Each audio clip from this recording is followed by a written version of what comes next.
All right, so my old garage door here has a problem. Well, it has a lot of problems, but the main one being that it broke a cable the other day.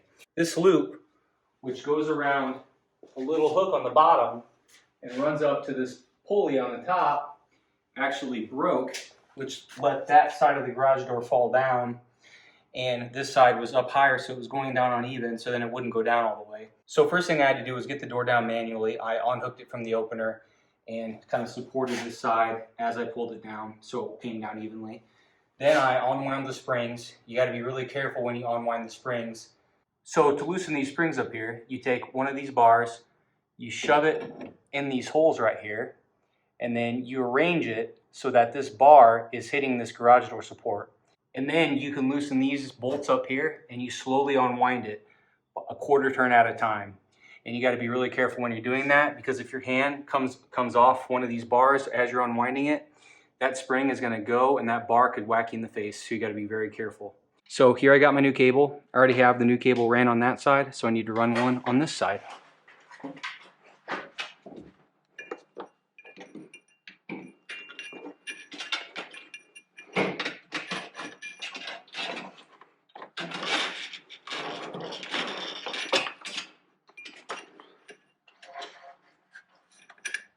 It just kind of goes through there like so.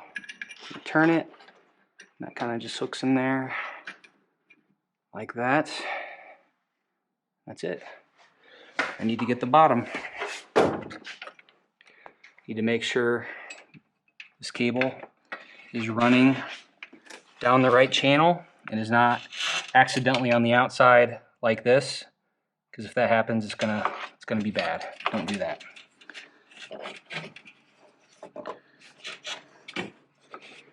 So now I find my hook down here. It's kind of hard to see on this side. Kind of doing it by feel. Here's kind of a close-up. It's kind of hard to see, but I got it hooked around that little knob right there. So now, since I'm doing this by myself, it would help to have an extra set of hands, somebody to take this pipe wrench and pull down on this pipe. The reason that we're doing that is because we want to keep these cables tight as we tighten the springs. So that's what this pipe wrench is going to do. So we want these to be nice and tight, not flopping around. So this is good. I'm going to go check the other side. As you can see, I got it hooked in there. Goes around that top pulley, continuous all the way. It's going down right in that channel, all the way down to that bottom nub. So that one's good. Let's go look at the other one. So it looks like when I was messing around with the other one, it came undone a little bit, but that's no big deal. We're just gonna unwind that a little and then let it wind back with the weight of the pipe wrench on it. And that pipe wrench actually gives more resistance than you think it would. It's holding down quite a bit. So this is pretty taut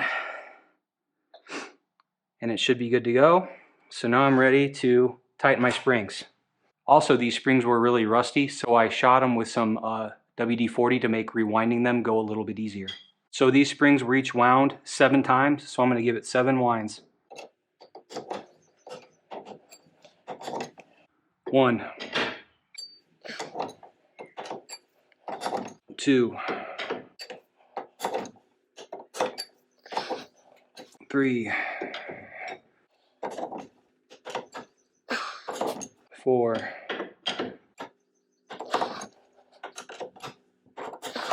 5,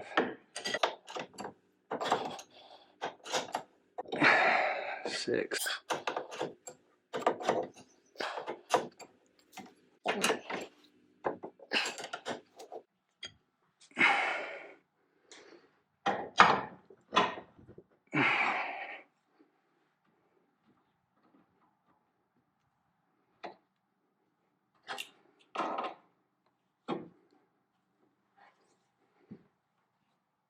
Now we crank down these bolts pretty tight, and it's going to act like a set screw to prevent these springs from unwinding.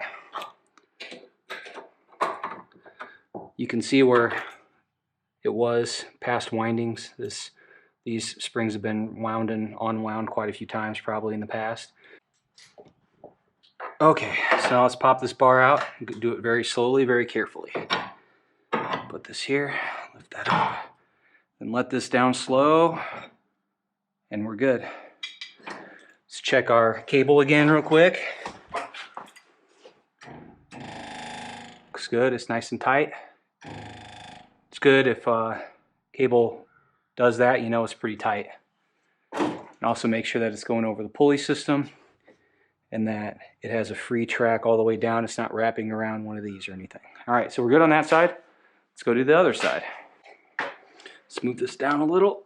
This really isn't doing much anymore, to be honest.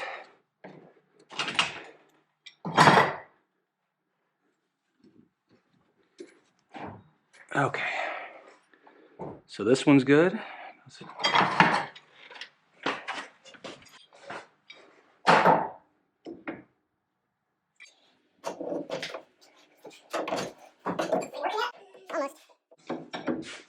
One.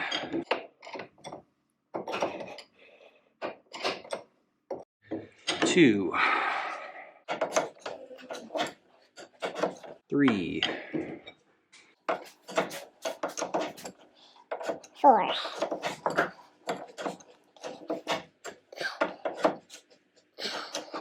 Five. Six.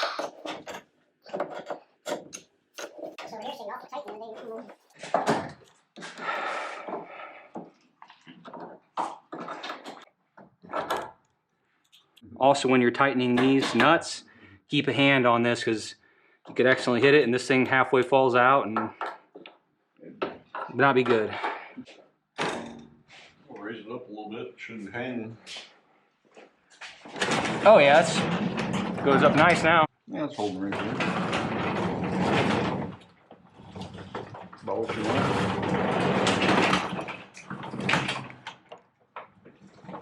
That's about right. Yeah. A 7-foot tall door requires 8.5-foot cables.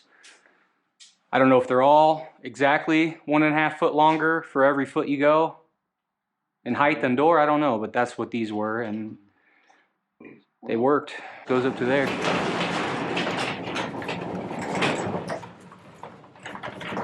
Keep going. It was like all the way. There it is. All right. Let's see if it closes. I know.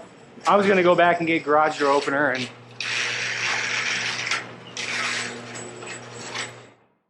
it works, yay. Here's a closer look at where the cable hooks to. So for the quick recap, what happened was that bottom of the cable broke, so then I had to undo both springs on both sides, and I decided to replace both cables because when you buy them, they come in a pair. At the time I bought them, they cost about $27 for 2 cables. This is a 7-foot tall door, so I needed 8.5-foot cables.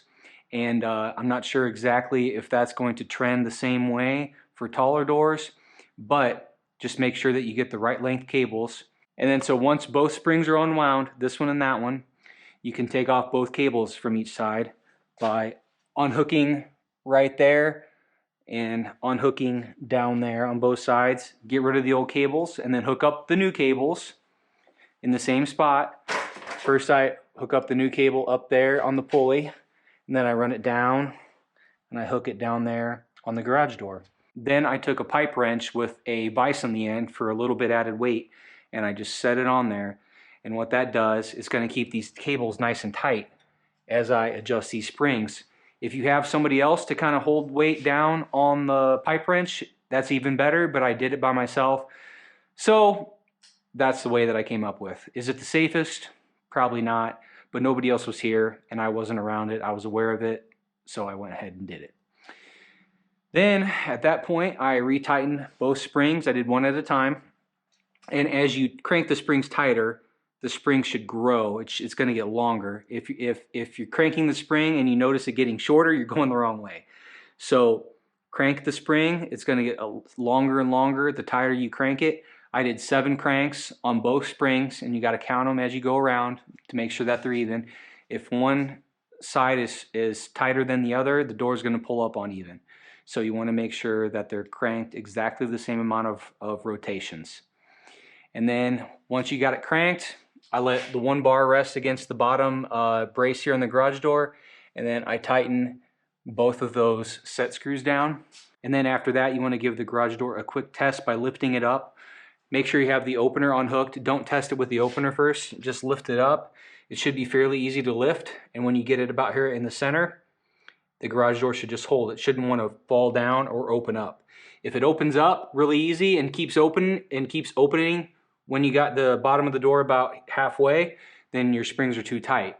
If you have it here and the garage door wants to continually fall back down, then your springs are probably a little bit too loose. And then if that's the case, then you can hook up your opener, give it a couple tries, and if it works, you're golden. All right, so that's pretty much all there is to it. If you found this video helpful, please hit the thumbs up and subscribe. Also, in the future, I'm going to plan on doing a video on when I replace this garage door, so look for a link down in the video description for that. And I'm going to do a video on redoing this garage, turning it into a nicer garage / man cave of some kind. Don't know when I'm going to get around to it, but look for a link down in the video description for that as well. And again, like always, if you found this video helpful, please hit the thumbs up and subscribe, and I'll check you guys next time.